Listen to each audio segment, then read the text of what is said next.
മുകേഷ് എന്ന ബഹുമുഖ പ്രതിഭ 36 വർഷക്കാലമായി മലയാള സിനിമയിൽ നായകനായും ഉപനായകനായും തിളങ്ങിയ നടൻ മുകേഷ് അന്നും ഇന്നും എന്നും മലയാളികൾക്ക് പ്രിയങ്കരനാണ്. നടൻ, ടെലിവിഷൻ അവതാരകൻ, ജനപ്രതിനിധിയായ MLA ഇങ്ങനെ 60കളുടെ നിറവിലും മുകേഷ് ചടുലതയോടെ ഓടി നടന്ന് പ്രവർത്തിക്കുന്നു. ഇപ്പോൾ സത്യനന്ദിക്കാട് സംവിധാനം ചെയ്യുന്ന ജോമോന്റെ സുവിശേഷങ്ങൾ എന്ന സിനിമയിൽ ദുൽഖർ സൽമാന്റെ അച്ഛന്റെ വേഷത്തിൽ അഭിനയിക്കുകയാണ് മുകേഷ്. ഈ സിനിമയിൽ ദുൽഖറിന്റെ അച്ഛനായത് ഭാഗ്യമായി മുകേഷ് കാണുന്നു. മമ്മി ആൻഡ് മീ എന്ന സിനിമയിലൂടെയാണ് മുകേഷ് ആദ്യമായി അച്ഛൻ വേഷം ചെയ്തത്. നിയമസഭാംഗമായ മുകേഷിന് വല്ലാത്ത തിരക്കുണ്ട്. പക്ഷേ നല്ല വേഷങ്ങൾ വരുമ്പോൾ ഒരു നടനായ മുകേഷിന് ഉപേക്ഷിക്കാൻ കഴിയില്ല. സിനിമയിൽ തുടങ്ങിയ കാലം മുതൽ അഭിനയ സാധ്യതയുള്ള ഏത് വേഷവും മുകേഷ് സ്വീകരിച്ചിട്ടുണ്ട്. ബോയ് ഫ്രണ്ട് എന്ന സിനിമയിൽ വില്ലനായാണ് മുകേഷ് അഭിനയിച്ചത്. വില്ലനോടൊപ്പം തന്നെ നല്ലവനായ ഒരു ഇരട്ട സഹോദരന്റെ വേഷത്തിലും ആ സിനിമയിൽ മുകേഷ് അഭിനയിച്ചിരുന്നു. ഹ്യൂമർ വേഷങ്ങളിലാണ് മുകേഷ് കൂടുതലും അഭിനയിച്ചിട്ടുള്ളത്. അതുകൊണ്ട് വില്ലൻ വേഷങ്ങൾ പ്രേക്ഷകർ സ്വീകരിക്കുമോ എന്ന ഭയം സംവിധായകനുണ്ടായിരുന്നു. അതുകൊണ്ടാണ് മുകേഷ് അവതരിപ്പിച്ച വില്ലൻ വേഷത്തോടൊപ്പം ഒരു നല്ലവന്റെ വേഷവും ബോയ് ഫ്രണ്ട് എന്ന സിനിമയിൽ സംവിധായകൻ മുകേഷിന് നൽകിയത്. ജോമോന്റെ സുവിശേഷങ്ങളിലെ അച്ഛൻ വേഷത്തിനു മുമ്പ് മമ്മി ആൻഡ് മീ എന്ന സിനിമയിലും നല്ലൊരു അച്ഛൻ വേഷത്തിൽ മുകേഷ് അഭിനയിച്ചിട്ടുണ്ട്. ജിത്തു ജോസഫ് സംവിധാനം ചെയ്ത മമ്മി ആൻഡ് മീയിൽ ഒരു ടീനേജ് പെൺകുട്ടിയുടെ അച്ഛന്റെ വേഷത്തിലാണ് മുകേഷ് അഭിനയിച്ചത്. ജോമോന്റെ സുവിശേഷത്തിൽ 4 മക്കളുടെ അച്ഛന്റെ വേഷത്തിലാണ് മുകേഷ് അഭിനയിക്കുന്നത്. കുറെ നാളുകളായി മുകേഷ് മുഴുവൻ സമയവും സിനിമയിൽ സജീവമായിരുന്നില്ല.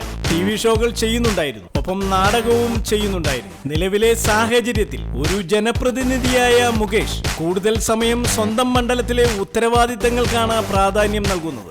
ആസ്വദിക്കാൻ പറ്റാത്ത ഒരു ജോലിയും മുകേഷ് ചെയ്യാറില്ലെന്നും അതുകൊണ്ട് ജനപ്രതിനിധി എന്ന നിലയിലും അഭിനേതാവ് എന്ന നിലയിലും താൻ സമയം കണ്ടെത്തുകയാണെന്നും മുകേഷ് പറയും. ഇതിനിടയിൽ നാടക പരീക്ഷണങ്ങളും തുടരുന്നുണ്ട് മുകേഷ്.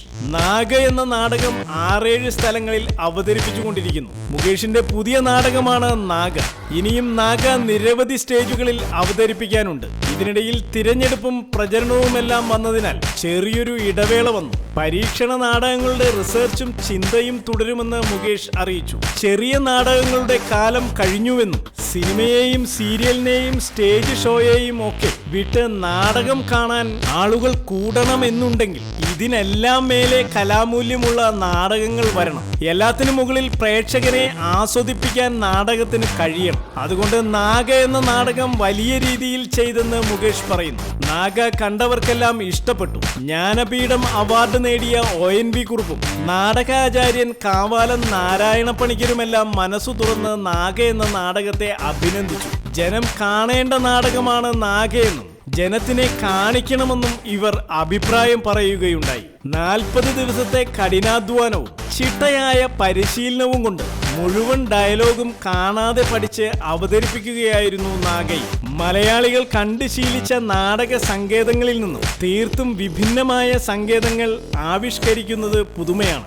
നാഗയിൽ ഈ പുതുമ കൊണ്ടുവരാൻ സാധിച്ചു. നാടകത്തിന് കേരളത്തിൽ ഒരു സുവർണ കാലഘട്ടം ഉണ്ടായിരുന്നു. അത് തിരിച്ചു വരണമെന്നാണ് ആഗ്രഹം. അത് വന്നേ പറ്റൂ. മുകേഷ് പറഞ്ഞു നിർത്തി.